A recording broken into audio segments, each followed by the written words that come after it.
Dear NEET aspirants, biology is an easy subject until we face a numerical question like this. Have a look at this question. A patient has a vital capacity of 4.5 liter and a total lung capacity of 6 liters.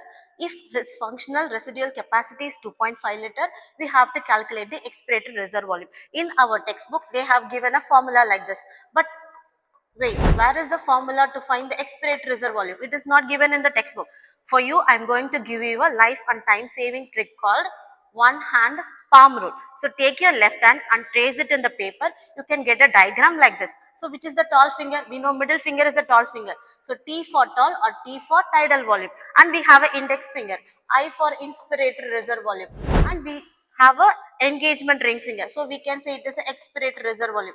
What is remaining? I have a little finger.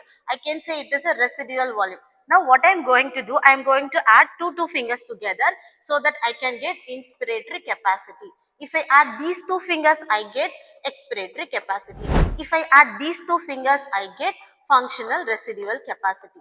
Now I am going to add all the three fingers together to get a vital capacity, because we know the residual volume remain in the lung, it has no role in the lung capacity. If I add all the four together, I get a total lung capacity. Now let us come to the question. So in our question they have given the values like this.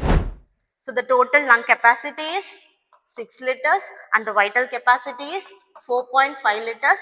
They have given the functional residual capacity as 2.5 liter. I have to find the value of this finger. So how do I calculate this one? I show you a trick. So I know the value of all the four fingers, it is 6 liter. I know the value of these three fingers, it's 4.5 liter. With this I am going to find the value of this little finger. So all the four value is 6 liters.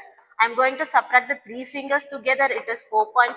So I get a value of this finger alone, it is 1.5. Now I know the value of this finger, I know the value of these two finger as 2.5. Now I am going to subtract the total value of these two finger from the little finger, it's 1.5. Now I get the value of expiratory reserve capacity, it's 1 liter. Now let us come to the question. What is the answer here? 1 liter. So within 30 seconds we can find the answers from this topic.